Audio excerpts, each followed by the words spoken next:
Hola, hola, mis amados seres, ¿cómo están? Aquí con ustedes de nuevo, bienvenidos a este espacio de luz, aprendizaje y mucha mucha Bienvenidos a nuestras tertulias más allá de la medicina. Prepárense para esta introducción que le vamos a dar hoy sobre los cambios de paradigma de los galenos respecto a la medicina tradicional y terapias complementarias. Recuerden que estas tertulias es para darles a conocer esos métodos, terapias, opiniones de diferente índole relacionados o no con el despertar de la conciencia y nuestra salud, nuestra sanación. Gracias nuevamente por sintonizarnos y en este live nos sumergiremos en este tema como todos, que son todos tan fascinantes y por supuesto me apasionan también por el tema de ese cambio que está surgiendo hoy en día de paradigmas sobre la medicina.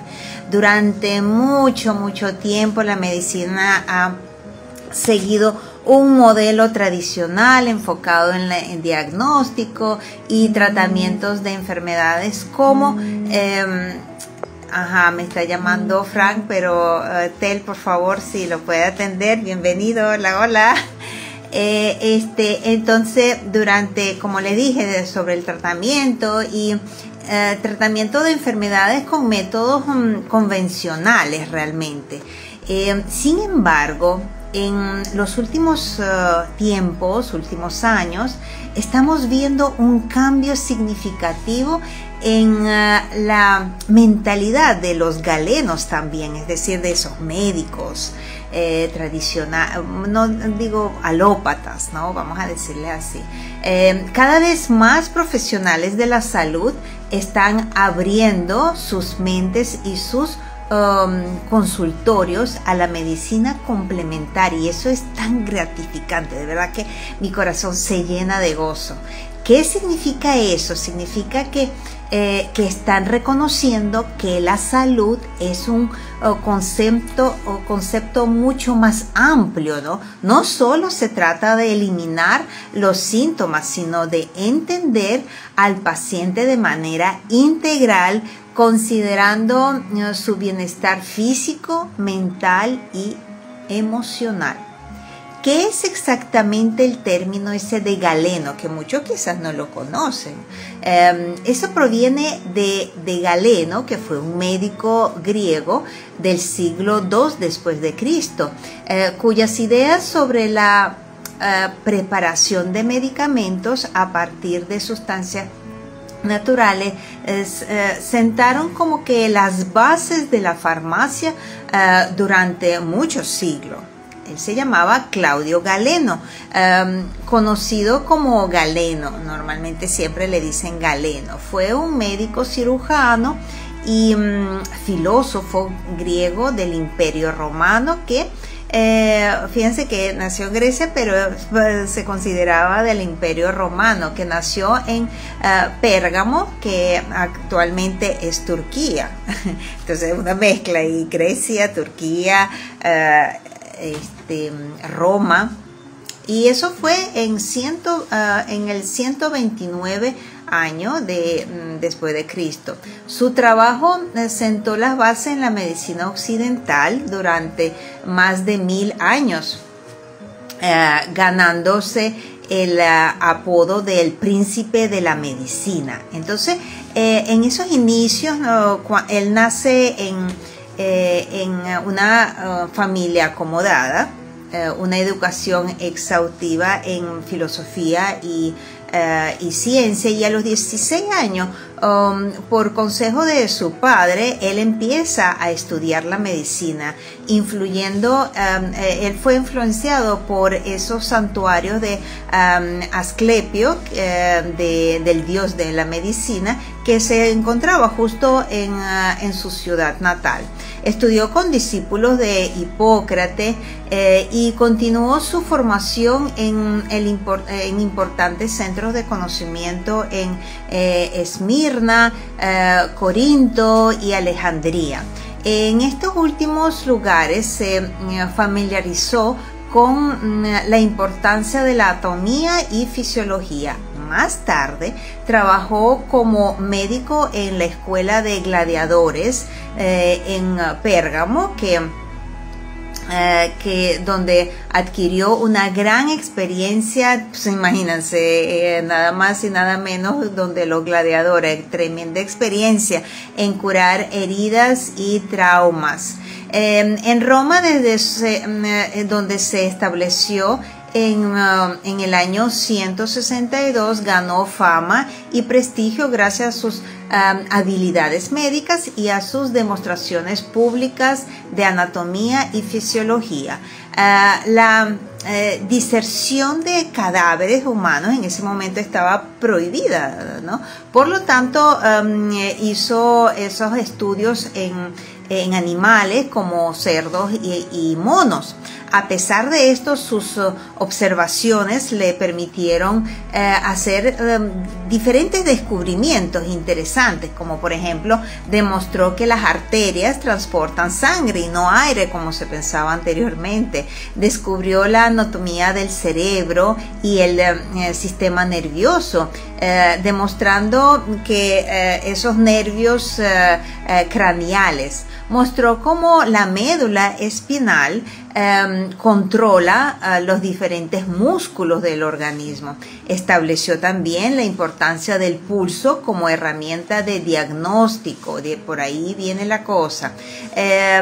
Desarrolló la teoría de los humores basada en las ideas de Hipócrates, que afirmaba que las enfermedades eran causas por un desequilibrio de 4 fluidos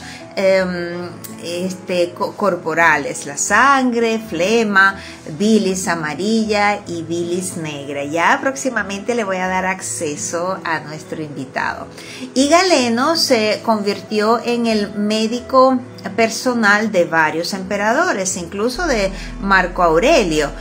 Su vasta obra escrita se estima que tiene como 300 títulos, consolidando sus teorías y por supuesto su visión de la medicina. Y bueno, esta práctica médica en Occidente ha perdurado más de 1300 años, aunque fue una doctrina fundamental en la historia de la medicina a lo largo del tiempo, de esas que surgieron crisis, visiones negativas sobre sus métodos. Aquí les quiero un poquito como adelantar y para que se enfoquen un poco más en los principios de las críticas que tuvo Galeno en su momento, fundamentalmente porque no tenía como base empírica moderna, ¿no? La teoría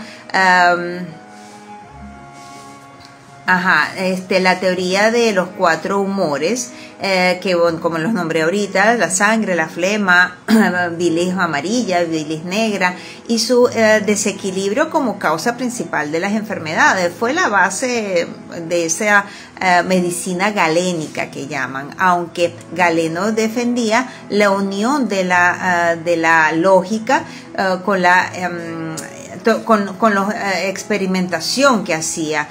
Muchas de sus ideas se basaban en la observación y especulación. Bueno, en esos tiempos se volvió como dogmático también, porque no dejaba ningún tipo de crítica a medida que se fue avanzando, ¿no? Se consideraba a Galeno como la máxima autoridad y las afirmaciones a sus textos no eran cuestionadas y ni se permitían tampoco cuestionar. Yo le estoy diciendo a nuestro invitado que ya le voy a dar acceso, paciencia. Y bueno, falta de de conocimiento, por supuesto, del cuerpo humano, porque en ese momento no se permitía, y no es lo mismo el cuerpo humano que muy parecido, pero no es lo mismo. Y esa diferencia entre lo galeno y la medicina complementaria natural también tiene sus diferencias, porque la medicina galénica procedencia es de Grecia y Roma, se considera. Su enfoque es un sistema médico integral basado en la teoría de los humores. Las enfermedades se entienden como un desequilibrio de estos humores. Los tratamientos buscan restaurar ese equilibrio.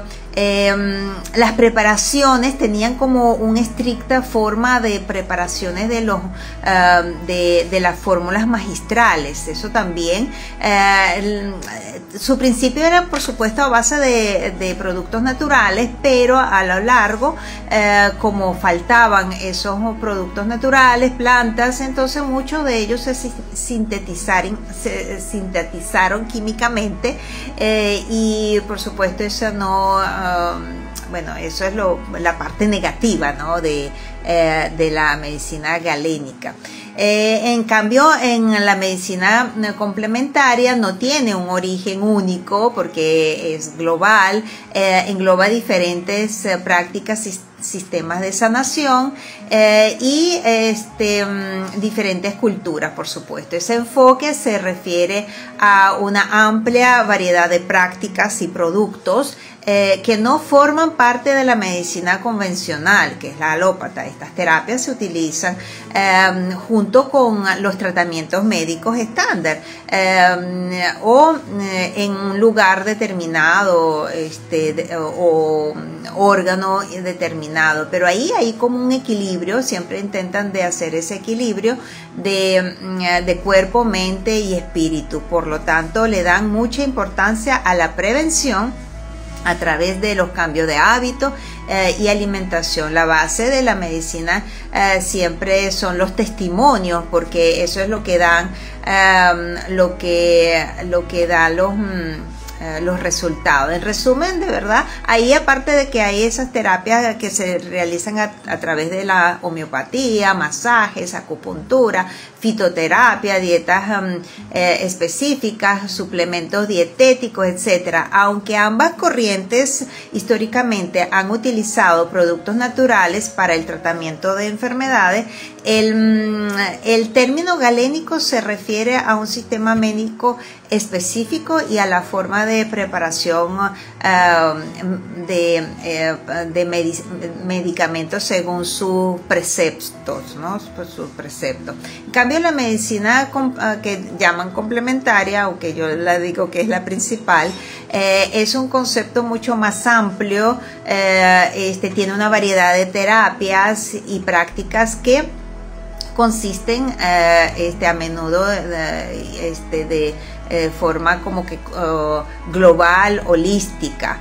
Por lo tanto, bueno, prepárense. Hoy exploraremos cómo esta nueva apertura está transformando la medicina, la práctica médica, y qué papel juegan terapias como la acupuntura, fitoterapia y otras terapias que seguramente hablaremos. Para ello nosotros tenemos un invitado especial, como todos de nuestras tertulias, al profesor Frank.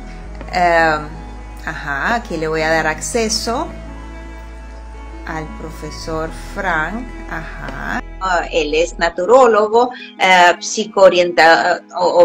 psicoorientólogo, fitoterapeuta, promotor comunitario de salud holística, medicina tradicional china y buen vivir, naturólogo y fitoterapeuta, mercadólogo, especialista en industria farmacéutica, bueno, casi colega, no sé si es farmacéutica.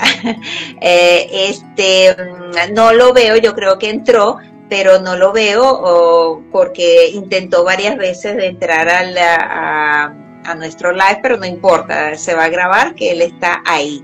Es profesor de la Escuela de Medicina Natural Jovinat, gerente nacional de venta de laboratorio Biofar, consultor empresarial, 40 años de experiencia de la industria farmacéutica Ay, creo que lo voy a ver.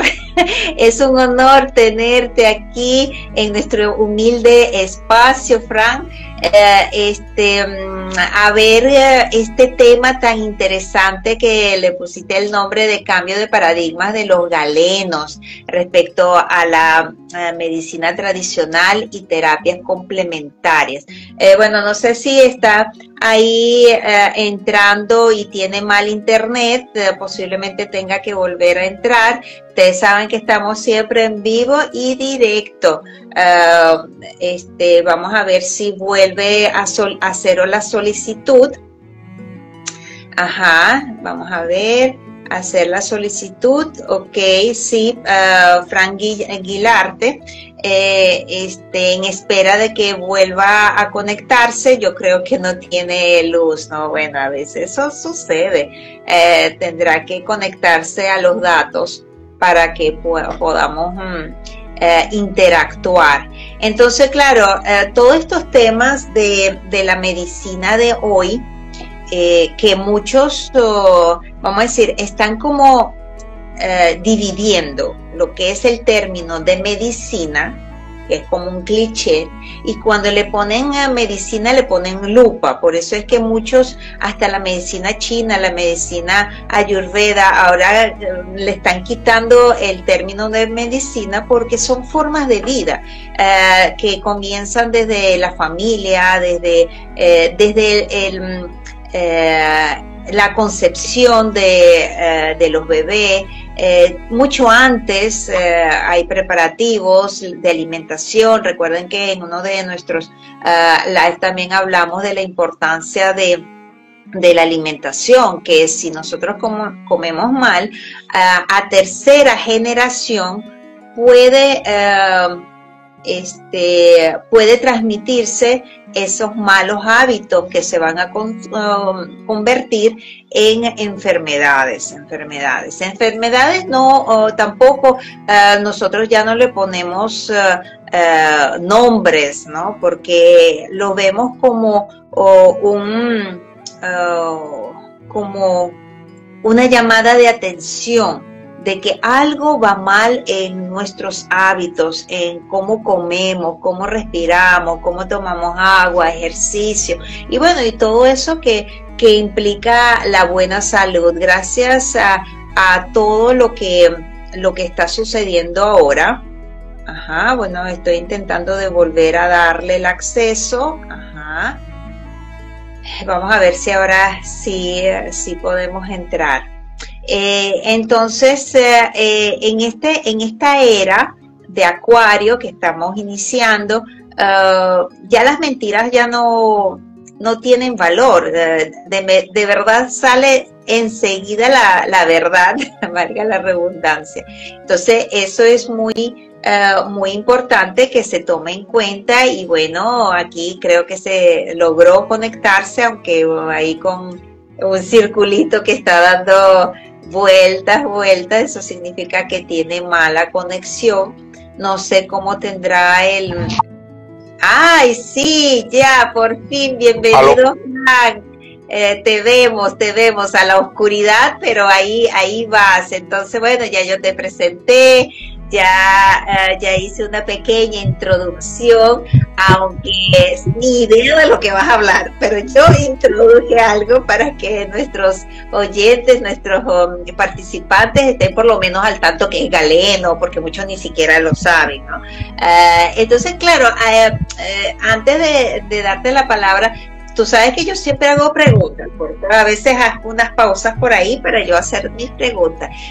Y una de las iniciales es, ¿cuáles serían, como tenemos aquí ese cambio de paradigma? Entonces, ¿cuáles serían esos principales barreras que enfrentan los médicos para integrar terapias complementarias? Porque tiene que haber una unión, porque la que llaman complementaria realmente es una medicina preventiva, ¿es cierto? Bueno, te doy la palabra, bienvenido. Bueno, de verdad que muchísimas gracias por la invitación. Estaba bastante pendiente con esto porque de verdad que se trata de un tema bastante álgido y un tema que tiene varias aristas. Quiero comenzar con precisamente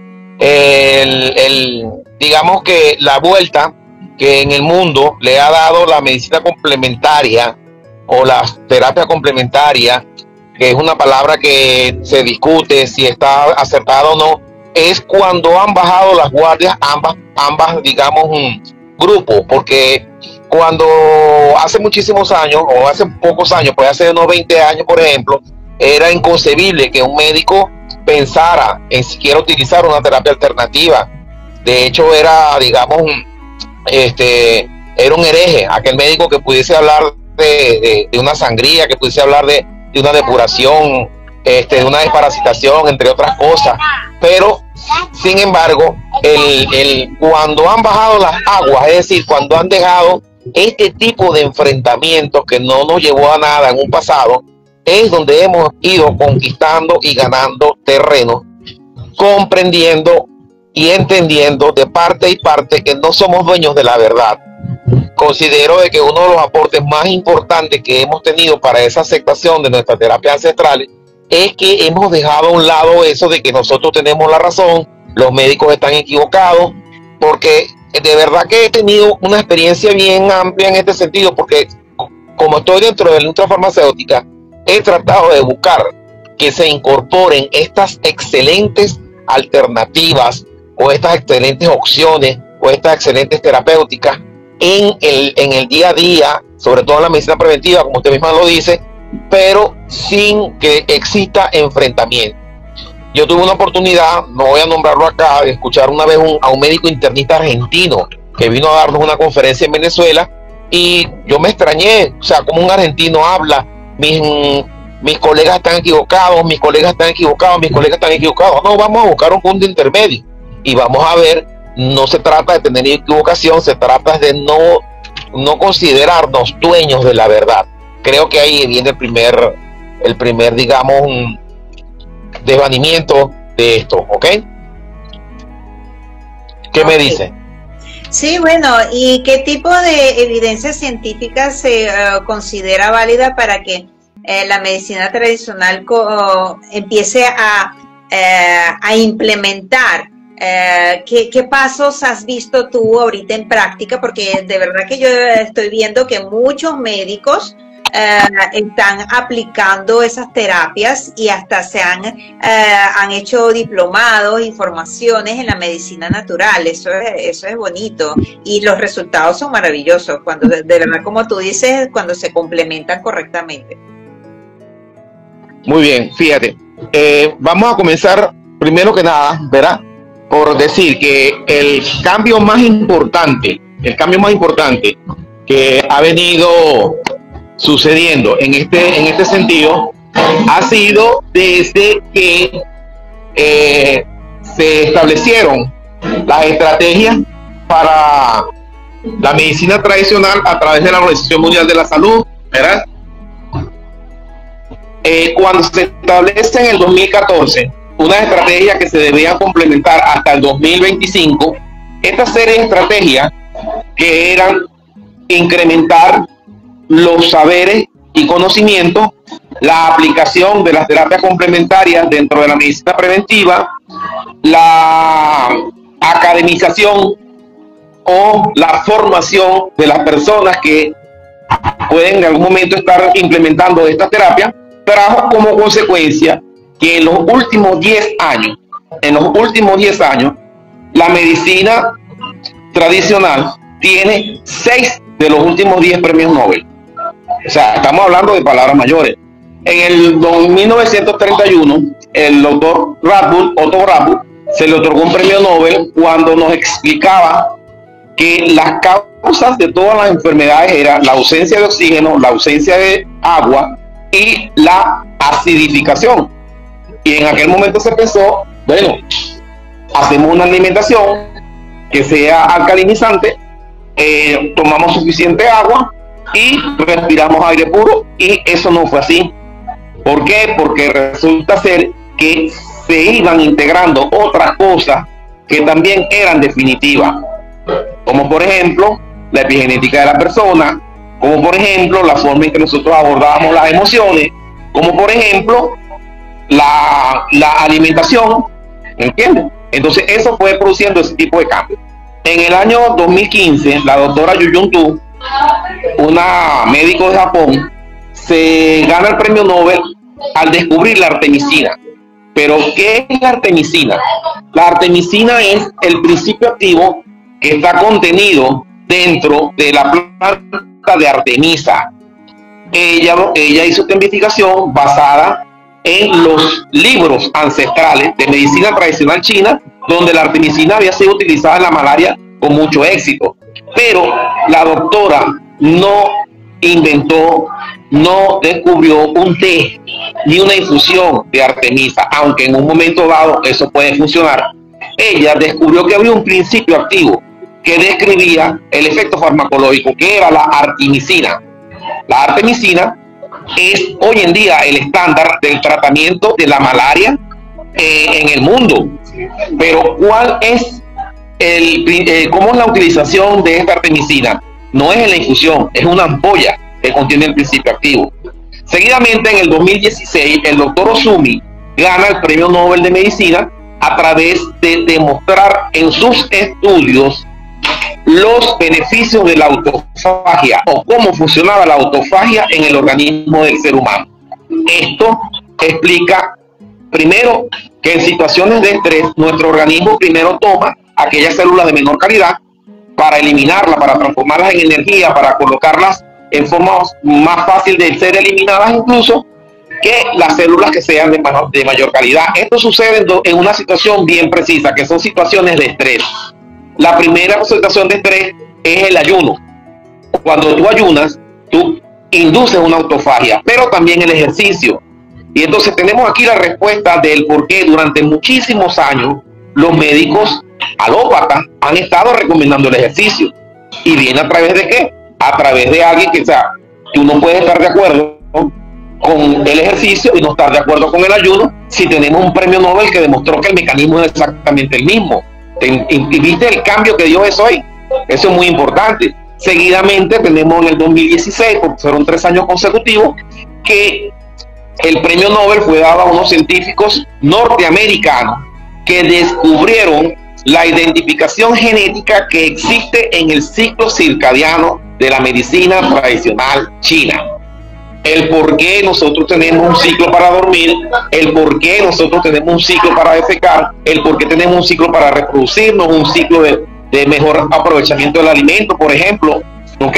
Y estos ciclos se cumplen y son los que nos permiten hacer a nosotros, por ejemplo, dietas, por nombrar la palabra dieta, que no me gusta mucho utilizarla, pero por ejemplo, ¿por qué si una persona cena a las 6 de la tarde y vuelve a desayunar a las 7 de la mañana del día siguiente, ¿verdad?, no ocurre una crisis de hambre?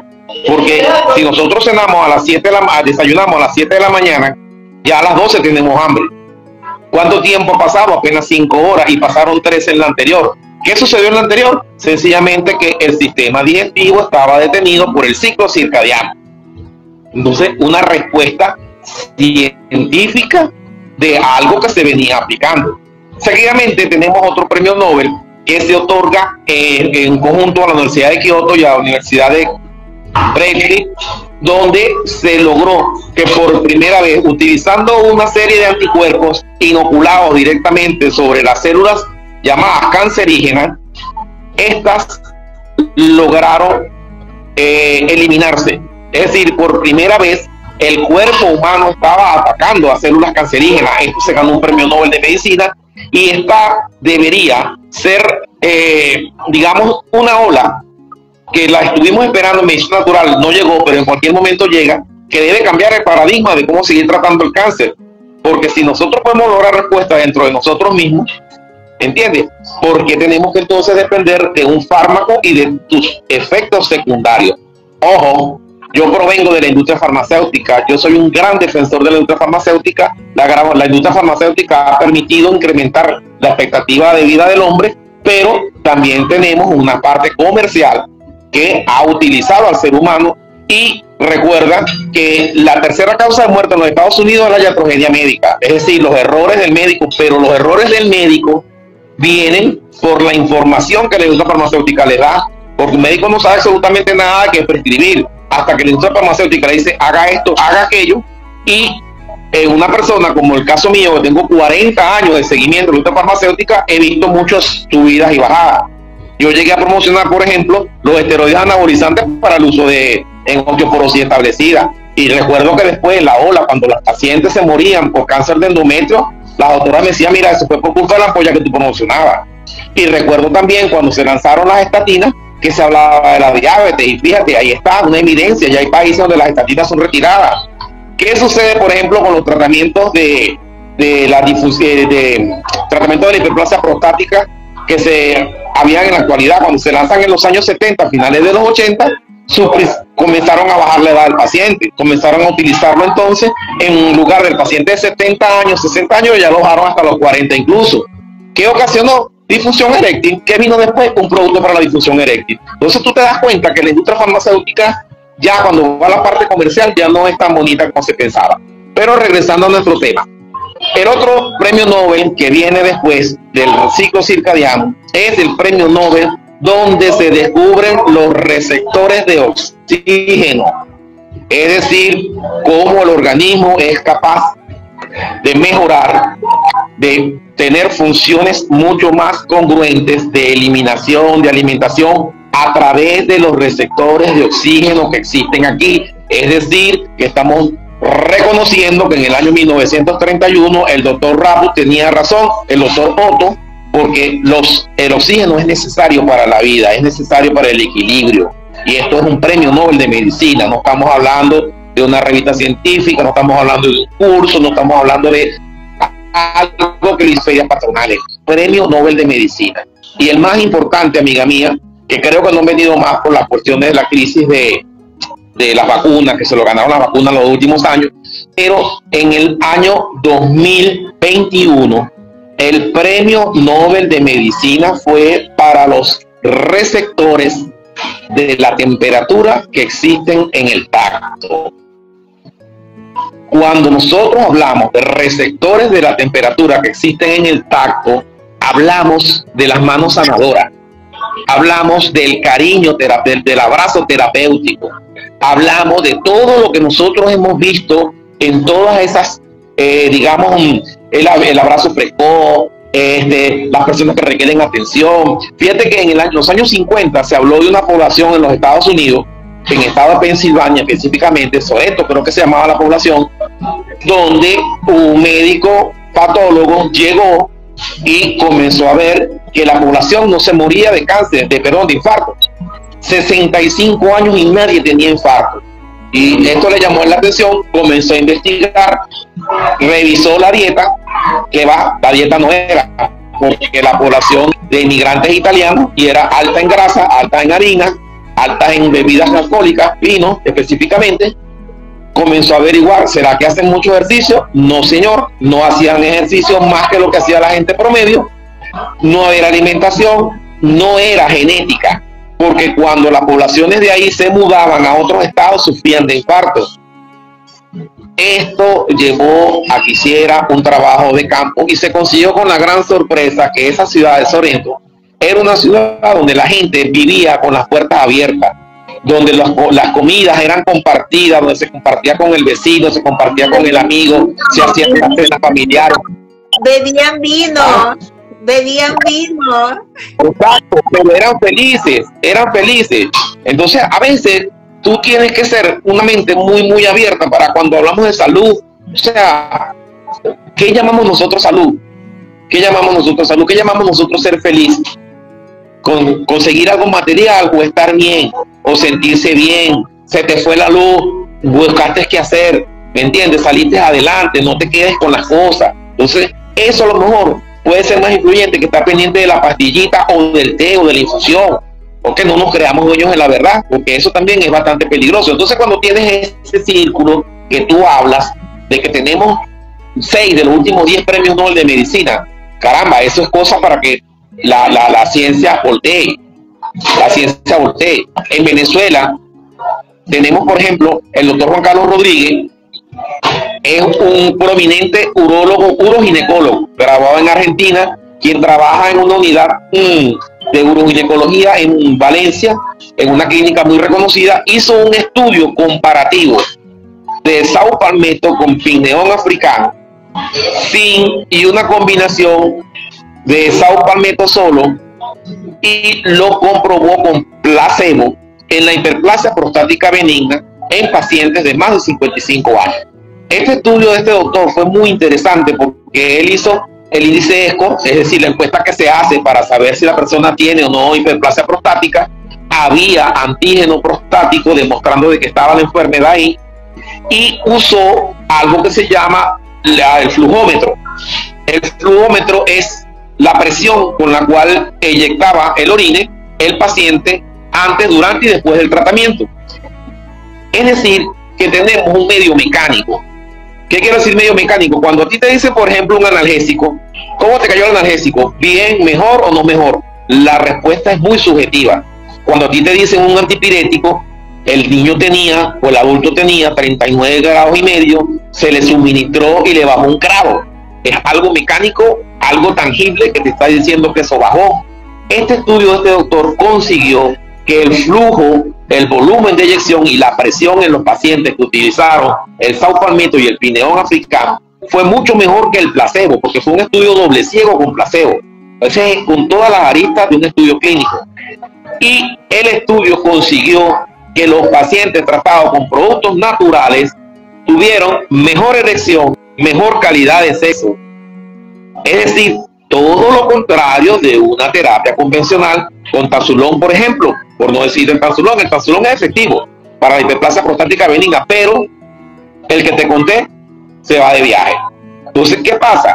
Que esto te permite a ti, como terapeuta, como médico, como naturólogo, como lo quieras tú llamar, poder ayudar al paciente desde antes. Porque si a mí se me presenta una pareja o se me presenta un hombre de 41 años, 42 años, con esa hiperplasia prostática ya demostrada en los marcadores y en el examen físico, que eso no lo podrá superar jamás nadie, porque nunca una computadora te va a decir si algo está suave o está duro, y el paciente sea sexualmente activo. Y preguntas tú, ¿qué hago aquí? ¿Cuido la vida de mi paciente colocándole el tratamiento alopático o cuido su matrimonio? Entonces el médico coloca eso en la balanza, mientras que con la medicina natural no. La medicina natural coloca el tratamiento porque más bien va a mejorar la función sexual del paciente. Entonces, bueno, estamos hablando de estudios clínicos, estamos hablando de estudios científicos, estamos hablando de bases que lo demuestran, ¿ok? Otro punto más bien importante es el siguiente. En la actualidad, yo me estoy en un proyecto que son las cápsulas blandas. ¿Por qué el proyecto de las cápsulas blandas me entusiasma tanto? Porque la cápsula blanda es, digamos, otro punto de encuentro más de la industria farmacéutica con los productos naturales. Los principios activos han sido tratados durante muchísimo tiempo. Por ejemplo, se demostró que las personas que comían mango tenían efectos beneficiosos con la parte respiratoria. Bueno, entonces se descubrió que en la hoja estaba el componente, se secó la hoja, se metió en una cápsula, todo quedó bello. Pero estudios posteriores, cuando se buscó masificar, te dije mango por decirte algo, esas plantas se consigue, amiga mía, que los principios activos en digamos en medios hidroalcohólicos tienen mayor componente o sustancias activas que la hoja seca. Pero entonces la industria farmacéutica, y tú como farmacéutico lo debes saber, consiguió los mecanismos de cómo eliminar el agua sin afectar el producto. Es decir, cuando tú haces la maceración del principio activo, obtienes mayor potencia. ¿Y qué pasa si tienes mayor potencia? Pues que puedes ir en menos dosis. ¿Y qué pasa si puedes ir en menos dosis? Que puedes hacer combinaciones. Y entonces comienzan a haber combinaciones de plantas. En la década de los 60, 70, eso se llamó la medicina adaptógena, donde tú ibas a un médico, por ejemplo, y te prescribían para un problema de varices, castaño de India, te lo acompañaban con el coba de carnicero, te lo acompañaban con ginkgo biloba, te lo acompañaban con resveratrol, pero eran 4 o 5 potes. Cuando se descubre que si esos 5 componentes funcionan mejor que uno solo, es porque hablamos de que los componentes son sinergéticos. Entonces, Si hay sinergia, pueden ir en menor dosis. Y entonces eso fue lo que pasó con la segunda generación de adaptógenos, que ya entonces los adaptógenos que tú ves actualmente en el mercado te tienen 3, 4 componentes, pero en polvo. Ahora, con las cápsulas blandas, esto puede ir en líquido. Quiere decir que puede seguir aumentando la cantidad de componentes. En Venezuela en este momento, por ejemplo, con la patología de rodilla, en las articulaciones, que es un problema bastante serio, que sería tema de otro programa, hablar si las vacunas son o no la causante de esto. Lo que sí es cierto es que hay mucha patología de rodilla, mucha patología de articulación, y en este momento en Venezuela existen varios productos, muchos, que tienen 5 o 6 componentes. Traen glucosamina, traen condroitina, traen ácido hialurónico, traen metilsulfonilmetano, traen colágeno, traen zinc, traen magnesio, ¿me entiendes? Y eso es muy importante porque todos son necesarios en el caso de la articulación, en la rodilla. Y quiero llevarte al tema, es lo siguiente: cuando en la visita médica, en los años 70, 80, nosotros visitábamos al médico. Cuando llego nosotros, ya aquí Frank Guilarte se está poniendo como visitador médico, porque yo fui, o me considero todavía visitador médico. Nosotros visitamos al médico y el médico no recibía los laboratorios que no eran de investigación, hasta que se consolidaron los laboratorios que no eran de investigación. Después entonces no recibían al visitador de genérico. Y en los 2000, 2005, 2007, cuando yo traté a través de un laboratorio de comenzar a hacer visita médica con productos naturales, los médicos no te dejaban entrar. No te dejaban entrar. Eso era algo totalmente, digamos, fuera de lugar. Y una de las especialidades médicas que el médico se te quedaba viendo de punta a punta y te decía, bueno, ¿y qué hace este señor aquí? Era la traumatología. Cuando tú entrabas a un traumatólogo y le hablabas al traumatólogo de colágeno, cuando le hablabas de calcio, cuando le hablabas de magnesio, y bueno, señor, ¿qué es esto? No, yo no soy nutricionista. Lo mío es el martillo, el clavo, ¿me entiendes? Hoy en día el traumatólogo sabe que si no instaura una terapia complementaria, su paciente no va a mejorar de la articulación, se va a cansar de hacer infiltraciones, se va a cansar de hacer lo que sea, pero él tiene que comprender, y lo ha comprendido, que debe seleccionar un soporte nutricional como lo que te he mencionado anteriormente, que contengan este tipo de combinaciones. Él sabe que debe hacer una alimentación que sea biocompatible, o por lo menos que ayude a regenerar esa articulación. Ya también interfiere, o ya también están las alimentaciones biocompatibles, entre otras cosas. El médico sabe que tiene que mandar el ejercicio. ¿Por qué? Porque en la articulación no hay la cantidad de vasos sanguíneos que hay en otro tipo de órganos, por ejemplo un riñón, un hígado. ¿Entiendes? Tú te tomas una pastilla para el hígado y esa pastilla va a llegar ahí así tú estés en la cama.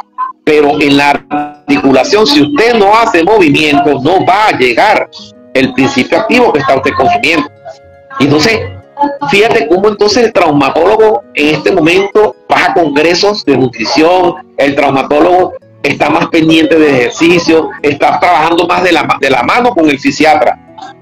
Hace 15, 20 años, los fisiatras eran prácticamente enemigos del traumatólogo. Oh, un fisiatra, no, nada que ver. Entonces, cuando nosotros hablamos de la aceptación de las terapias ancestrales, también estamos hablando de la aceptación de las interdisciplinas y de comprender que todos vamos a ser complementos unos de otros, y que hay cosas que funcionan en un momento dado y otros no. Yo te tengo una anécdota, por ejemplo, cuando participé en el último congreso, no creo que no se ha vuelto a realizar más, de obesología en Venezuela. Ese evento me recuerdo que fue en el Hospital de Clínicas Caracas, y cuando a mí el gerente del laboratorio me dice, Fran, tienes que ir al congreso de obesología, y lo dije en la tarima cuando me monté, bueno, eso será una buena oportunidad porque entre tanta gente buena, alguien me debe ayudar.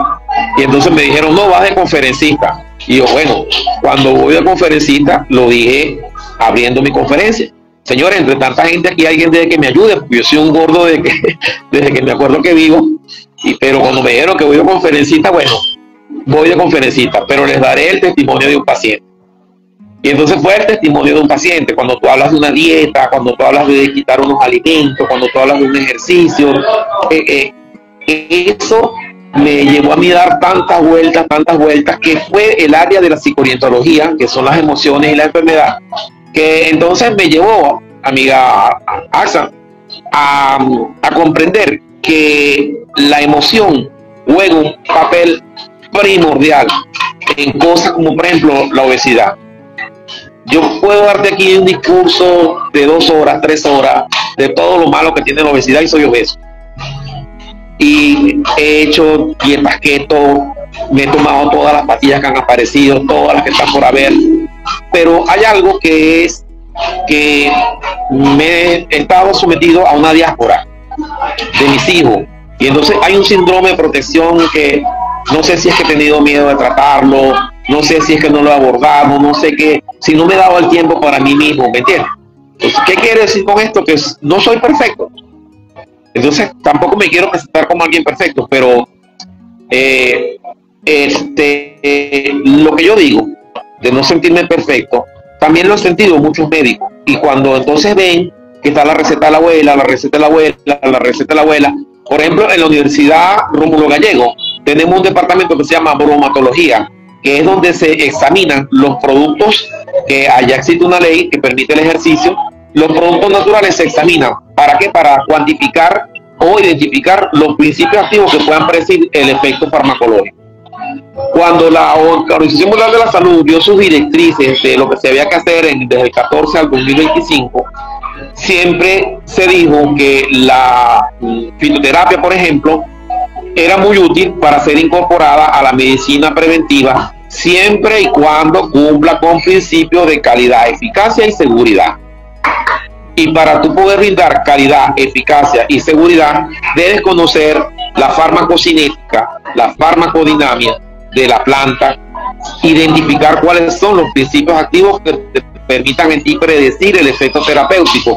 Porque conociendo el principio activo y conociendo o identificando cuáles son los posibles efectos terapéuticos, tú puedes también determinar cuándo hay sinergismo y cuándo son contrarios. ¿Para qué? Para saber cuándo pueden combinarse o no. Porque todo es veneno y no hay nada que no lo sea.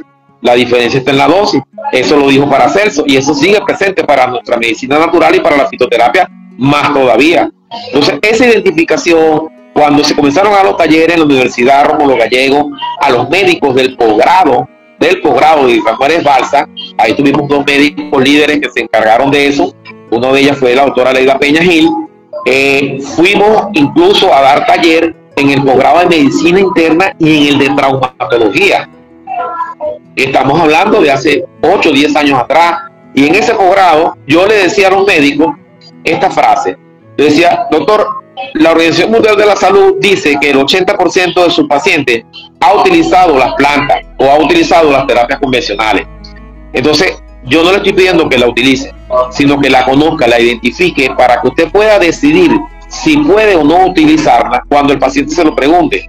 Porque el caso de la diomedina, por ejemplo, o otros principios activos como la aspirina infantil, que se utilizan para bajar la picosidad sanguínea, no puede utilizarse con una castaña de India. ¿Por qué? Porque la castaña de India potenciaría los posibles efectos de hemorragia que pueden contener un producto como el daflón, un producto como la aspirina.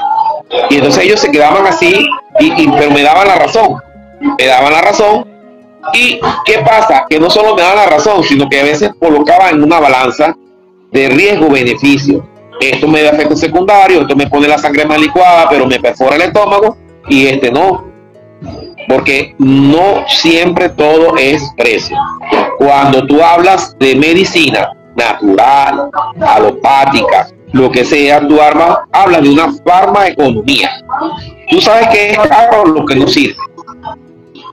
No importa lo que te cueste.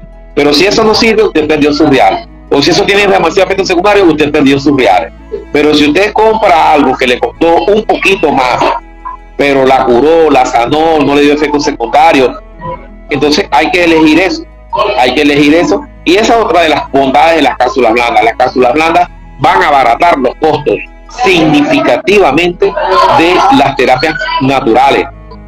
Y te digo algo, lo proyecto, lo digo, y me está dando la oportunidad, y no sé si será una primicia porque yo no soy dueño de la verdad, pero lo que sí te puedo decir es que nuestro maestro, el doctor Rafael García Chacón, en la Universidad Autónoma de México en este momento está dando unos diplomados sobre aceites esenciales. Y los aceites esenciales han tenido una gran utilización terapéutica, pero nosotros hemos tenido, cuando digo nosotros, desde mi escuela Jovinat, hemos tenido una cierta limitación a su utilización por la misma razón que la vitamina E estuvo, perdón, que el omega 3 estuvo en su momento.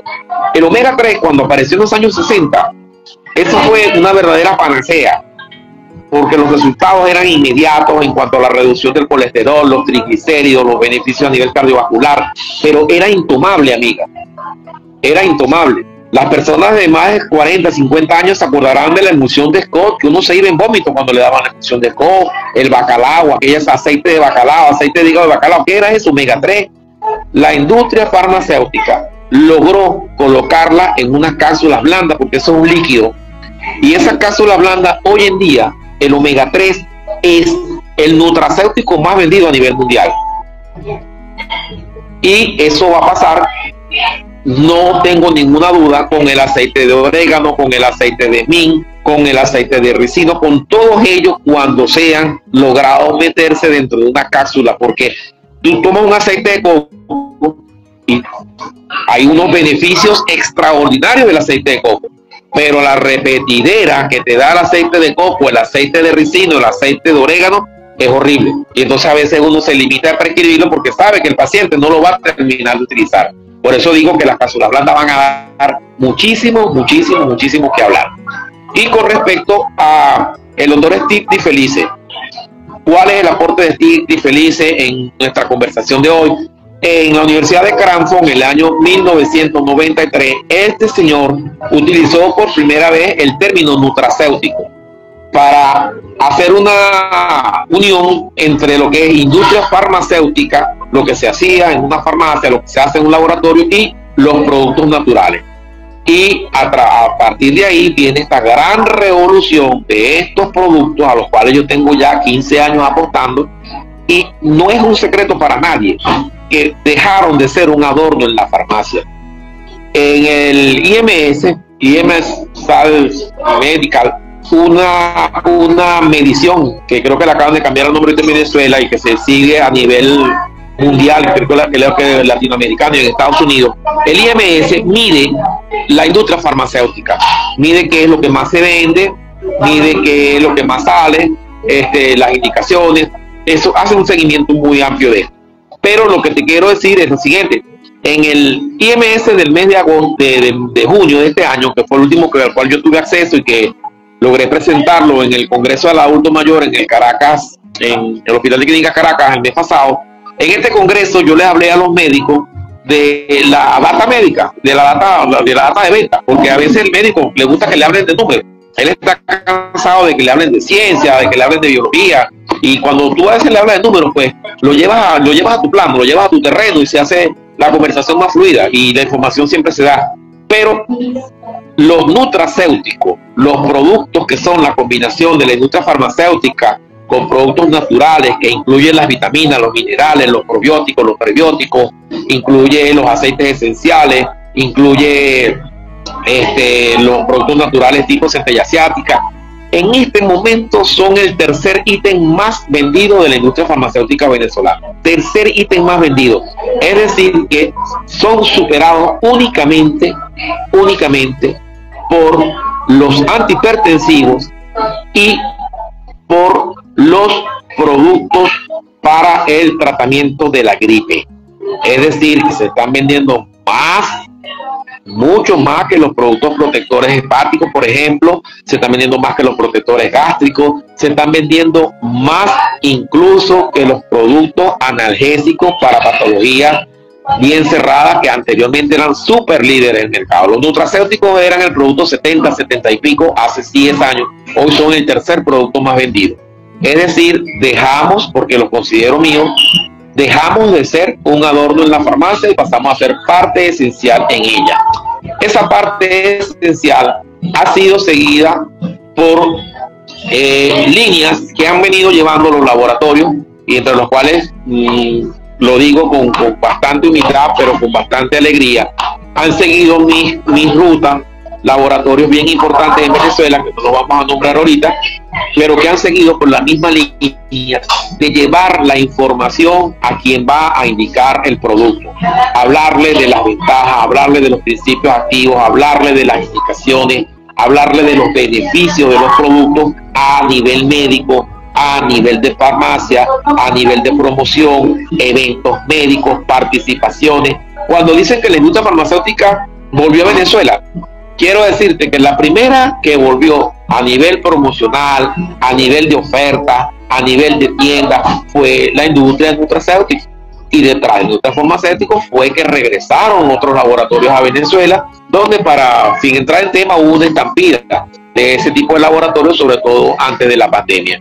Entonces, creo que eso también pudo haber contribuido un poco a que el médico ya no tenía los tratamientos que no tenía, pero tú puedes tener una venta por falla o por defecto, como le decimos a veces en mercadeo. En tu casa, por ejemplo, no hay la mantequilla que tú usualmente compras, y compras una marca que era la que había, pero si te gustó te quedas con ella, ¿cierto? Amiga mía.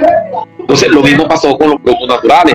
Entonces hubo un momento en que el médico los utilizó, los jarabes para la tos. En Venezuela no se conseguía un dextrometofano, pero ni para remedio. El Ambrosol se había desaparecido, ¿entiendes? Y así otros principios estaban desaparecidos. Entonces los médicos comenzaron a utilizar los jarabitos con berro, los jarabitos con sábila, los jarabitos con otras sustancias, jengibre, miel de abeja, propóleo. Pero resulta ser, amiga mía, que comenzaron a utilizarlo, vieron respuestas más rápidas, vieron que había menos efectos secundarios, vieron que no había necesidad de asociarlos digamos, a antialérgicos, y bueno, entonces se quedaron por eso. ¿Por qué se quedan los productos hepáticos? ¿Por qué se quedan los productos digestivos? ¿Por qué la sangre de Drago ha venido sustituyendo, o no digamos la sangre de Drago? Vamos a otro ejemplo más sencillo, los casos de los magnesios en Venezuela. El magnesio ha definitivamente desplazado el segmento de los productos gastrointestinales que se utilizaban para inducir las evacuaciones. ¿Por qué? Porque los magnesios, como dice mi profesor Daniel Narváez, un argentino muy querido aquí en Venezuela, Daniel decía que las heces tienen que ser en paz. Y yo, ¿cómo es eso en paz, profesor? Bueno, pastosas, abundantes y suaves. Esa es la manera exacta en que ellas deben ser, ¿ok? Y entonces es un mecanismo más fisiológico. El citrato de magnesio, por ejemplo, es considerado, o se llama el ladrón de agua. ¿Por qué el ladrón de agua? Porque esa sal, citrato, absorbe mucha agua, y entonces como absorbe agua, coloca las heces más blandas. El gran boom del citrato de magnesio yo lo considero a que es ese efecto que tiene sobre las evacuaciones. Porque yo recuerdo cuando yo comencé a estudiar medicina natural hace 15 años en la escuela Soducal, la escuela Sovinac, y después la Universidad de Carabobo, la Roberto Gallego, una historia bien larguita que me imagino que ya tú la contaste. Cuando yo comencé a estudiar ahí, yo me acuerdo que nos pasaban unos videos de un tipo que comparaba el cuerpo con un carro. Que usted no anda un carro sin cambiar el aceite, usted tiene que lavar el intestino, tiene que hacerse enema, tiene que desparasitarse. Y yo, bueno, pero alto, ya va, ¿qué pasó? Y la microbiótica, preguntaba yo, porque como venía con los conocimientos de la industria farmacéutica, siempre me hacía esta pregunta. Cuando en el año 2005, yo trabajé con una empresa que se llama Stickler y Bicha. Y cuando yo me tocó maletear, como le decíamos nosotros en su tiempo, el Centel, el albendazol, hermana, cuando yo hice curso, yo pensé que si yo no desparasitaba a toda Venezuela, se iban a morir los niños. Ahora pregunto, bueno, ¿y cómo hago ahora con la teoría de los 4 cerebros de la doctora Azócar? De la cual soy un ferviente creyente de ella, y ya vamos a hablar de eso, porque la teoría de la doctora Azócar dice que todo es comensal. Por eso es que él habla de 4 cerebros. El doctor Azócar en su legado nos habla de 4 cerebros, nos habla de cerebro, él lo llama el neurobiótico. El cerebro neurobiótico son esos miles de millones de seres vivos que conviven contigo, que están en la piel, que son comensal. Entonces, si eso es microbiótica, es infinita, esa microbiótica es tan alta, es tan diversa, es tan variada, puede condicionar incluso tu forma de ser, tu forma de comportarse, porque entonces eliminarla, porque la desparasitación. De ahí entonces cuando tú te alineas y ves que el doctor tenía razón, cuando por ejemplo en pediatría ya hoy en día es una obligación que después que tú ministras antibióticos debes restablecer la microbiótica de tu pequeño paciente.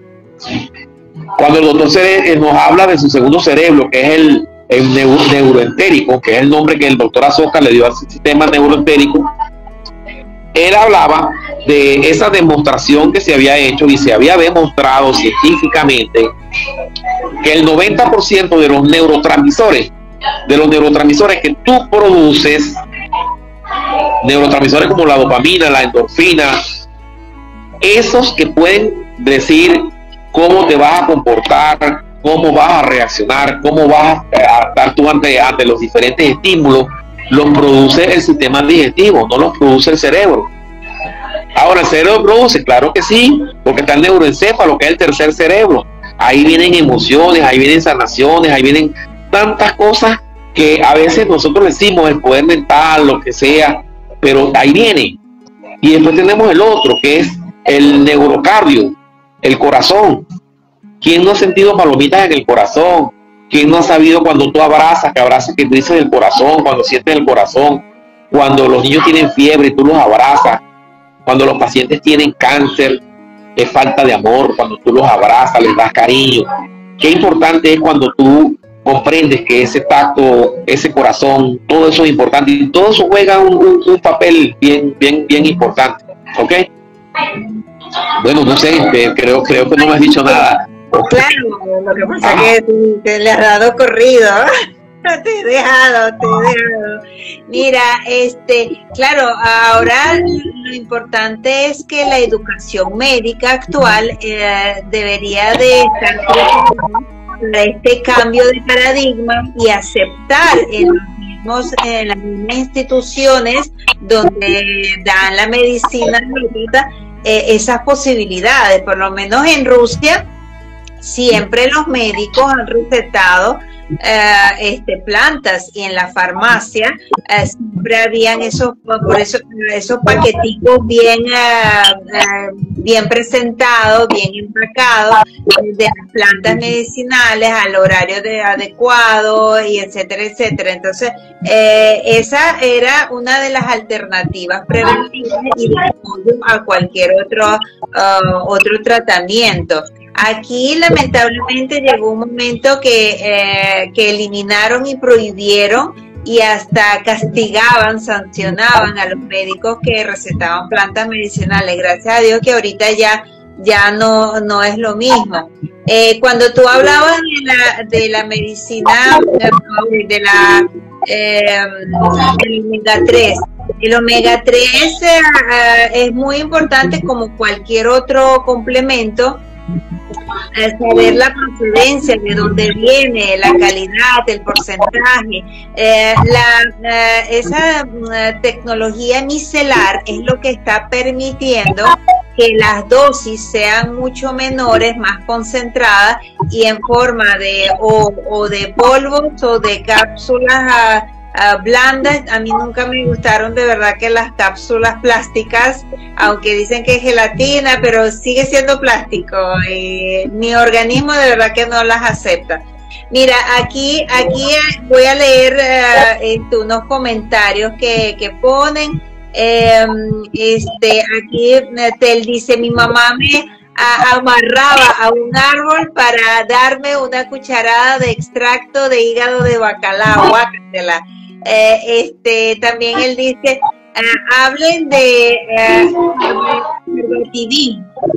Venezuela lo vendió como una solución para el COVID. ¿Tienes información sobre eso? Ya va, disculpa, repíteme la pregunta. Hablan de Ferbatidin, que Venezuela lo vendió como una solución del COVID.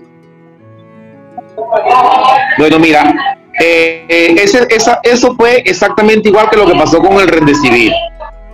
Fueron sustancias que en su momento fueron presentadas con las más negras intenciones desde el punto de vista económico.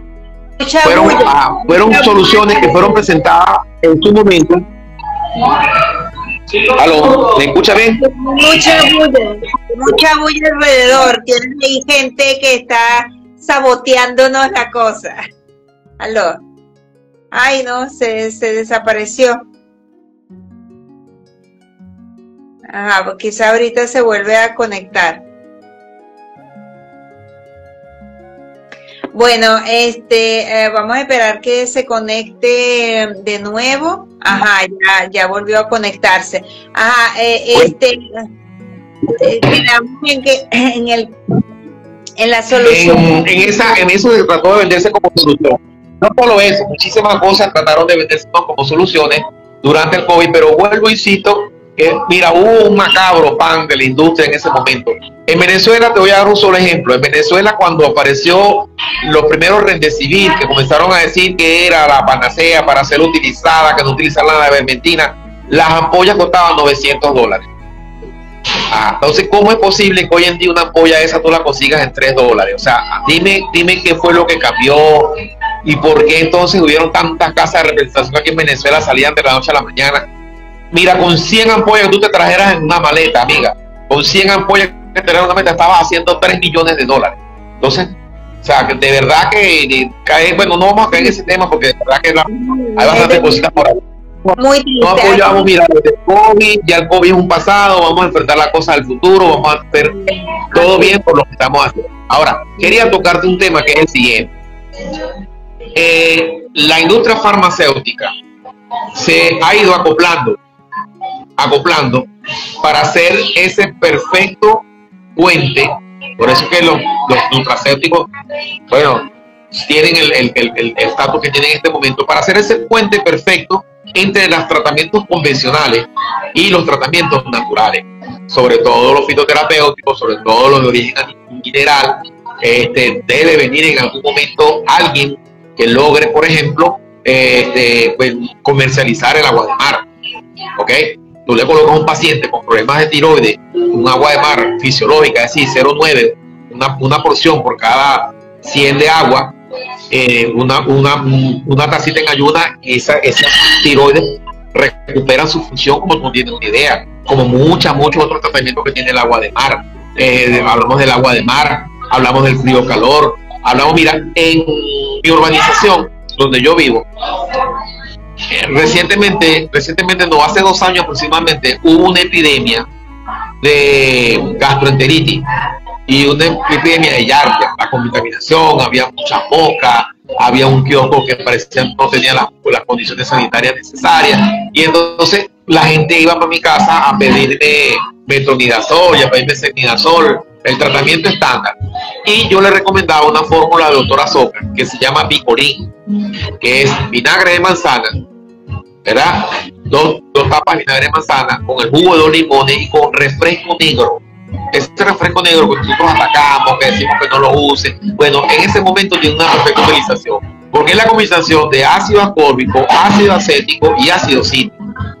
Esos 3 ácidos matan la giardia inmediatamente, quitan la diarrea inmediatamente. Y tú lo haces así, ¿verdad?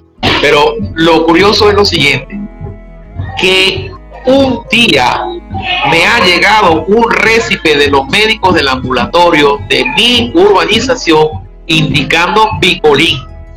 O sea, si yo me quedo así, bueno, imagínate, tú sabes lo que es conseguir un sustituto al Cefnidal con tantos efectos tan severos que tiene, el ceftriaxona, perdón, y el metronidazol, y la carga económica que eso tiene, y el alivio que da. Tú te tomas un Picolín y en 1 hora al paciente se le para la diarrea. Lo he hecho a veces en restaurantes que he visto a personas vomitando. Agarre, señora, dele 2 cucharadas de vinagre, póngale refresco, póngale un pitillo que se lo tome. Es la única ocasión en que yo recomiendo un refresco. ¿Por qué? Porque ahí funciona perfectamente. ¿Qué va a hacer? Matar todo. Eso sí, después hay que hacer una reconstrucción de la flora, entre otras cosas.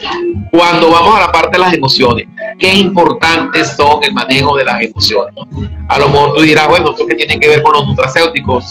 Sí tiene que ver, porque Cuando dicen que el médico alópata estigmatiza al paciente, lo mete todo en un saco, lo mete todo igual, yo pienso que no debemos ser tan absolutistas, y eso lo dicen las emociones. ¿En qué sentido? En que nosotros también cometemos el error de meter a todos los pacientes en un saco cuando aplicamos biodecodificación, por ejemplo. ¿Ok? Porque decir que una persona tiene estreñimiento porque no vive en la casa que él quiere, o sea, ya va, un momentito. Hay que ver la dieta, hay que ver qué más está pasando, no está tomando agua. No podemos decir que todo el que tenga estreñimiento porque no vive en el sitio donde quiera estar. Aunque si hay pacientes que de verdad es el sitio donde pueden estar, pero son pacientes muy puntuales. Yo recuerdo en los operativos de salud, que es lo que yo más hago en Venezuela, que tengo una consulta bastante rápida y no da chance de eso. Yo recuerdo que una vez una muchacha llegó y me dijo, mire señor, sufro estreñimiento, yo paso hasta 10 días sin ir al baño, y entonces, mira, pero tú sabes lo importante que eso. Sí, por eso vengo aquí, porque yo he tratado de todo, yo pruebo de todo, ya he ido a 3 médicos. Ajá, mira, y cuéntame algo, tú tomas agua, me tomas hasta 2 litros de agua al día, tú masticas bien los alimentos, sí, los mastico bien, tú comes afrecho, sí, como afrecho, como la cáscara de la fruta, como todo, con mi señora tiene todo, decía yo para gente. Yo le digo, mire, ¿con quién vives tú? Y ella me dice, bueno, pero ¿y qué tiene que ver? Yo vengo aquí por el estómago. No, porque sí tiene que ver. Nosotros los seres humanos somos animales inteligentes, pero seguimos siendo animales. Y muchas veces defecamos para marcar territorio.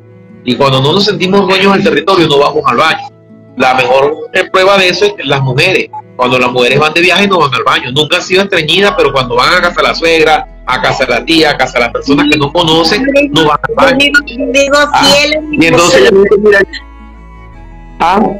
yo digo fiel a mi sí, exacto. Entonces también, pero también entonces hay que escudriñar. Entonces, más que decir de individualizar al paciente, es verdad, la palabra individualizarla hay que aplicarla, pero hay que ver, porque es que en los dos campos puede estar la solución, no hay ningún problema.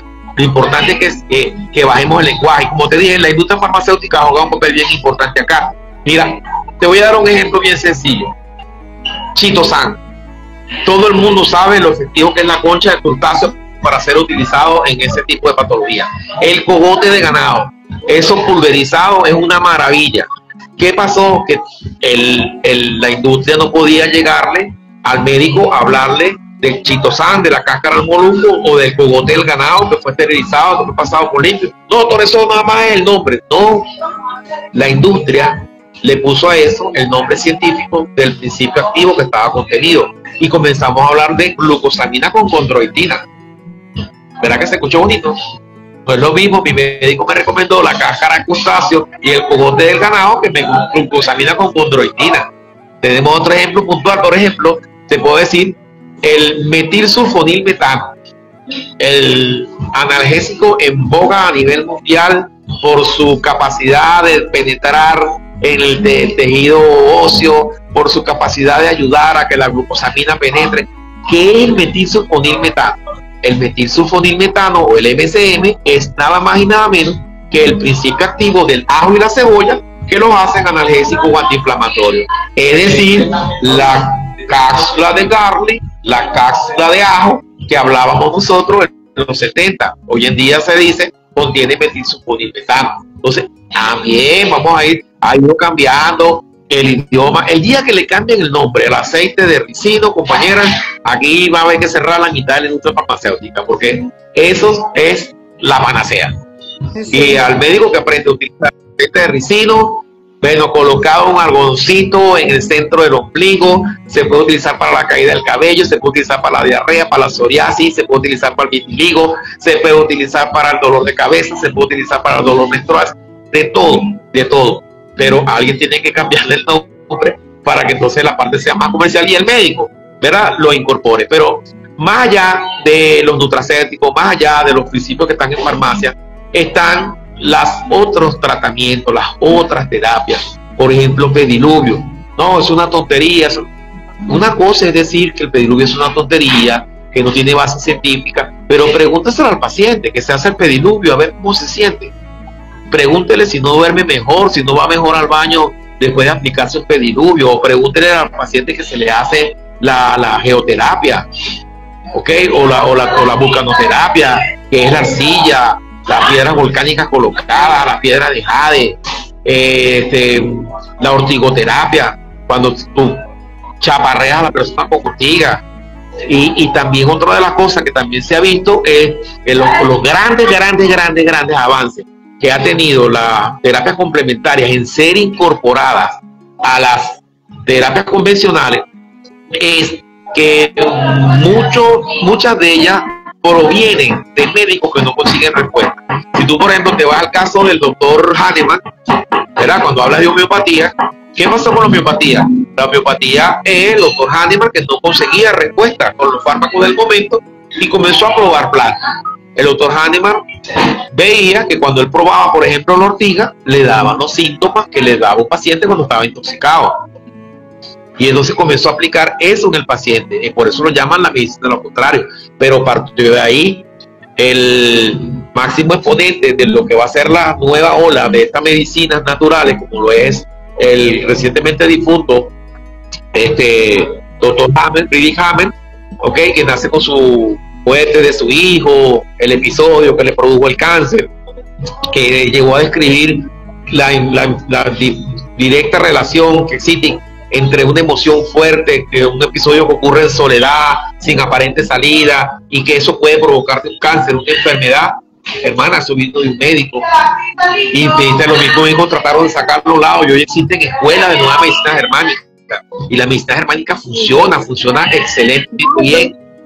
Realmente para mí, yo veo la salud mucho más sencilla. Yo no la complico tanto por toda la experiencia también, porque cada uno de los terapéuticos tiene su experiencia y a través de ello, por supuesto, recomienda. Aquí Filiberto dice: el doctor Azócar era un genio, pero lo mató el refresco que tomaba. Bueno, Ixora dice: saludos a terapeuta Frank Guilarte. Ixora también dice: excelente Axana, estas tertulias sobre la medicina natural ancestrales y terapia complementaria.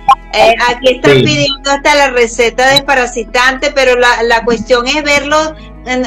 Yo estoy como que un poquito siempre preparando eso de recetar así: tómate esta plantica y le sirve a todo. Es verdad, tienes toda la razón del mundo. Hay que complementario, hay que verlo, estudiar el motivo, el porqué, etcétera. Voy a terminar de leer y luego te doy la palabra. Espera un momentico, Ixora, porque se nos acumularon aquí mensajes. Sí, por eso es que es bueno conocer las causas de las cosas, así también sobre la medicina natural, sus componentes y sus dosis, por supuesto. Filiberto dice: jaja, las mujeres le echan la culpa a los maridos y los maridos le echan la culpa a la suegra.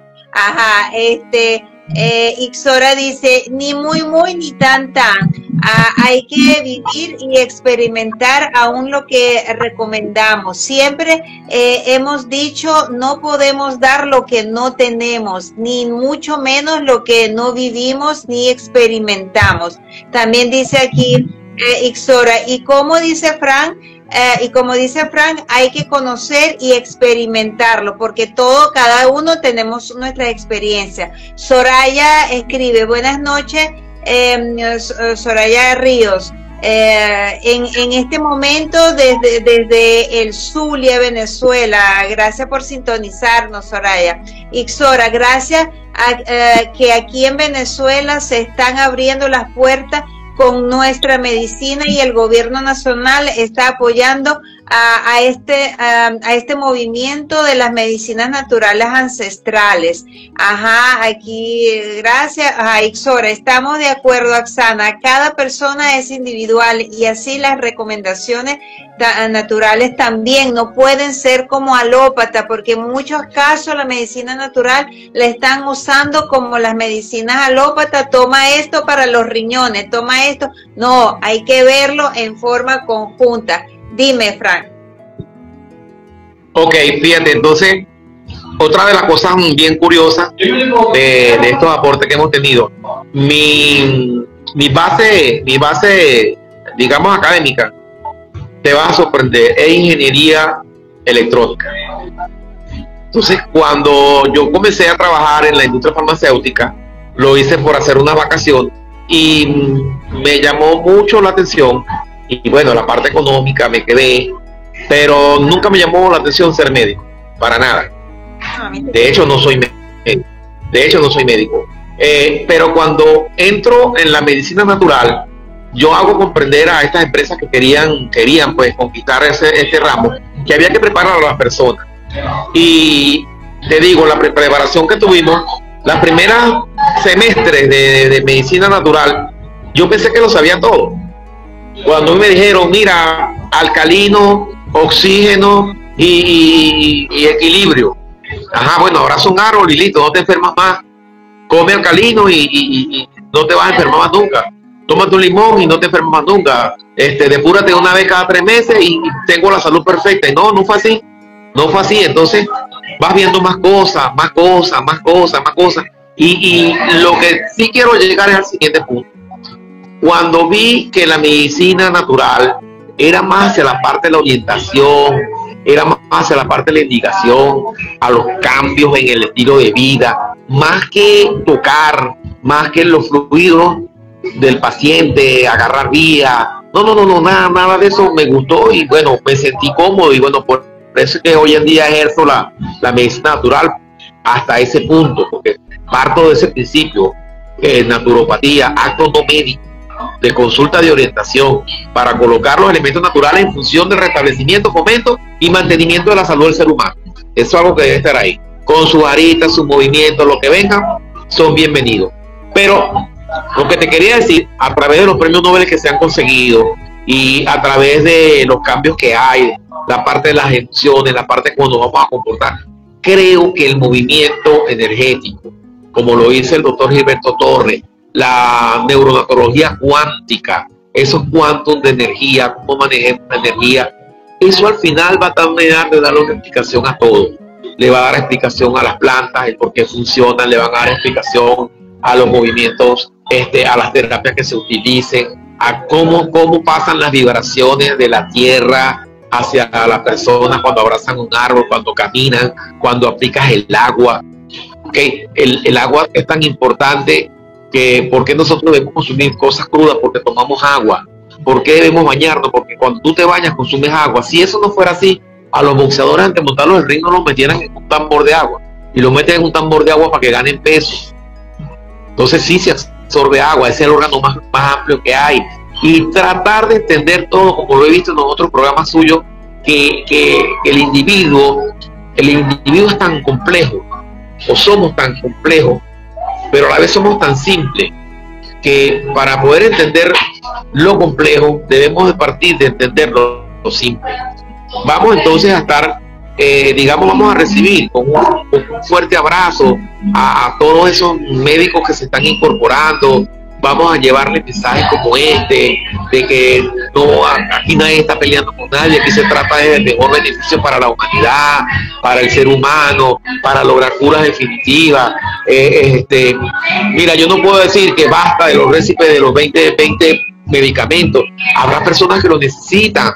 O sea, y discutir que una persona no necesita 20 medicamentos es como no reconocer que cada uno de nosotros somos un ente aparte y que funcionamos aparte. Fíjate que cuando hay una zona en Venezuela que se llama Puerto Ayacucho. Allá existen chamanes auténticos, chamanes genuinos. Los chamanes no escogen estudiar. Ellos son escogidos desde niños. El chamán mayor dice cuál de ellos va a ser su sucesor. Y cuando con el doctor Lorenzo Noguera, que tiene una escuela allá en Amazonas, que yo voy para allá a darles clases usualmente cada vez que puedo, el doctor me llevó a conocer a esos chamanes y yo le preguntaba a ellos, así por curiosidad, mire, ¿y qué producto esto podríamos nosotros llevar para allá? Entonces, ¿cuál fue la respuesta de ellos? Nuestra medicina no funciona en el blanco. Sí. Entonces, nada hago yo con traerme esas ramas de allá si él me dice que no funciona en el blanco. A lo mejor sí funciona. Eso es muy importante porque el cuerpo, dependiendo de la zona, como tú dijiste, que cuando los italianos se vinieron aquí tuvieron sus problemas de salud, porque a nosotros quizás, por ejemplo, el trigo a los latinos le causa más problemas que a los europeos. A los europeos le causa más problema el maíz, por ejemplo, porque son alimentos con los cuales uno subsiste y cada quien en su ambiente le crece sus plantas, que justo hace esa sinergia con nuestras células para resolver problemas. Eso es lo que tenemos que entender. Exactamente. Mira, yo recuerdo cuando estaba estudiante, y he usado mucho la palabra recuerdo. Yo recuerdo cuando estábamos estudiantes, por ejemplo, que nos hablaban acerca de la leche, no sirve, el queso llanero, eso es pura sal, eso está lleno de bacterias, la carne roja es destructiva, produce cáncer. Hermana, y la primera jornada de salud que yo hice, la hice en una ciudad de Venezuela que se llama San Fernando de Apure. Las 12 personas que yo entrevisté en la consulta, las 12 comían era carne y queso. Y yo, bueno, ¿y qué hago yo aquí? Les quito la carne, les quito el queso, les quito... ¿Cómo le voy a quitar eso si ellos están acostumbrados a comer eso? Creo que eso también es cuestión kármica, dependiendo de lo que le corresponde. Por ejemplo, ¿cómo le vas a quitar a uno que vive en Alaska, por ejemplo? No tienen otra cosa que comer. Entonces, sí. Pero dentro de todo eso tenemos el libre albedrío de crecimiento y cada quien tiene su camino, por supuesto, su experiencia de vida, y eso ahí es donde tenemos que centrarnos. Ya llevamos como hora y media, rica conversación, rica contenido, de verdad que ya seguiremos en otros espacios, abriremos espacio para nuestras siguientes conversaciones, porque de verdad que la idea es llevar todo este conocimiento, que esos corazones empiecen a vibrar, despertar esas memorias, ese interés hacia lo ancestral, hacia lo divino, a que estas plataformas sean de puente para esas comunidades de buscadores, que vayamos reuniéndonos, uniéndonos para preservar todo este conocimiento para las futuras generaciones. Por eso estamos haciendo esto. Gracias a todos los que nos han sintonizado, que luego verán estas grabaciones más adelante. Entonces, últimas palabras, Frank, para despedirnos, tu sugerencia a nuestro público. Bueno, miren, muchísimas gracias por este contacto. De verdad, quiero que se lleven el mensaje de que existen muchas aristas y que debemos individualizar al individuo, al paciente, y tratar de ayudarlo lo mejor que podamos, poner todo lo mejor de nuestro, y ser mentes abiertas. Hay que ser mentes muy abiertas, evitar las confrontaciones en todo momento y saber que cada vez que nosotros estamos digamos, promoviendo la medicina natural, lo hagamos desde el corazón y tengamos la fe de que esto va a salir adelante, porque aquí estamos hablando de un río que vuelve a su cauce. Buenas noches, gracias por haberme. Besitos. Aquí dicen muy equilibrada tertulia, Xana y Frank. Así son nuestras tertulias, independientemente de las tendencias, de lo que está ahorita en este mundo material, de las opiniones, de las experiencias. Todos somos unos, y ahí es donde tomamos fuerza de que todas estas ideas maravillosas por el bien de la humanidad, porque eso es lo que queremos todos, que todos seamos felices, gozosos, y que nos llevemos experiencias bonitas de esta existencia terrenal. Besitos a todos. Chao. Y hasta la próxima. También quiero darle unas gracias a la pastelería TDK que nos prestó sus instalaciones el día de hoy. Chao, gracias. Y yo también quiero dar de nuevo gracias y a Exore y a Atel por ser el puente entre todos esos oponentes, para nuestras tertulias de más allá de la medicina. Besitos, chao.